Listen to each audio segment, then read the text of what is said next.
Twitter offices are shutting down and employees are leaving in droves following an ultimatum from Elon Musk. Some employees even claim the social media giant could cease to exist within a week. CEO Elon Musk asked Twitter employees to either commit to an extremely hardcore culture at the company that involves long hours at high intensity or leave with severance.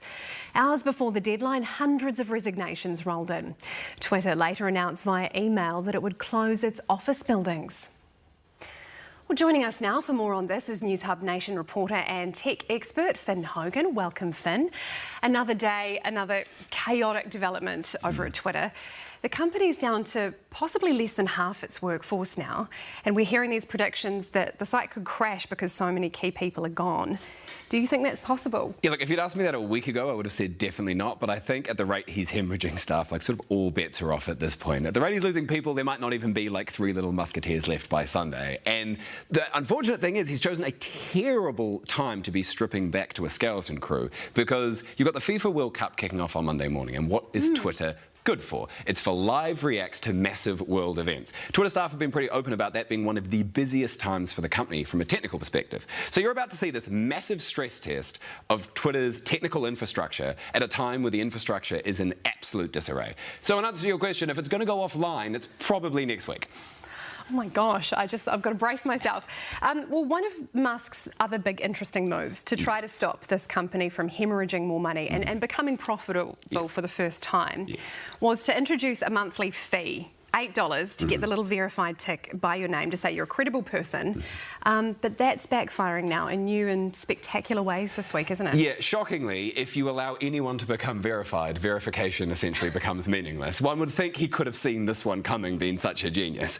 But yes, and this has been funny in a lot of ways. You've seen people just impersonating brands on Twitter. My personal favourite was the official Vegemite account tweeting out that Marmite is actually better. So it's easy to laugh at a lot of this, but there have been way more serious consequences as well. A massive pharmaceutical giant tweeted out that made a huge amount of the world's insulin. Insulin is now free, and you can debate the ethics of insulin pricing later, but that took a massive whack at their stock price. So while it's damaging the brand, it's also doing actual harm to companies.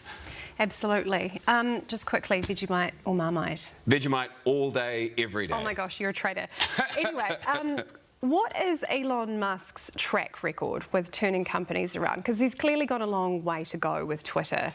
Can he do it? Well, I think whatever you think of him personally, Elon Musk is still a bad person to bet against in a business sense. He has done spectacular things with Tesla and SpaceX. Tesla briefly was worth more than the 10 most valuable car companies combined. SpaceX has outcompeted the US government and NASA. So he does have a pedigree behind him, but it's hard to overstate how much this is costing him. His net worth has plummeted by over $100 billion. And he doesn't have a lot of money sitting under a mattress. His wealth comes from stock options, primarily in Tesla. The more chaos he causes, if investors lose faith in him and they lose faith in his ability to run Tesla and SpaceX, he could be losing a lot more money than the gargantuan amount he's already lost.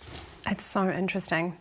Well, far be it for us to try to psychoanalyze Elon Musk, but let's try. What do you think his end game is, his goal is here with Twitter? Look, I mean, yeah, it would require several more PhDs and a much higher salary than I have to psychoanalyze Musk. But I think what we can say for sure is that it's not about the money, which is good because he's losing so much of it. I think he is a true believer. He's not the kind of billionaire that wants to sit there and just watch the numbers in his bank account climb. He likes building huge, spectacular things, and he's done it twice before. But the difference is, with SpaceX and Tesla, he's fundamentally solving engineering problems. There are objectively better ways to build cars. There are objectively better ways to build spaceships. Twitter is an entirely different beast. You're dealing with thorny sociological and political problems. Where do you draw the line of free speech on the internet? There's no really right way to run Twitter. There's just a bunch of wrong ways, and he's discovering all those wrong ways in real time in front of us right now. And do you think his appetite for risk is just more in this case because he's so passionate about free speech? He will just do whatever it takes, pour as much money in, do you think? I think he is. Well, he's talked about how he's a free speech absolutist, and I think he does believe in Twitter being an incredibly important platform. And again, whatever you think of what he's trying to do with it, I think he thinks Twitter is important. He's trying to change it in his eyes for the better. But I think from an objective standpoint right now, he is failing in that goal. It's going to be an interesting year ahead. That's the only thing we can say with certainty, I'd say, yes. Finn Hogan, thank you. Always a pleasure.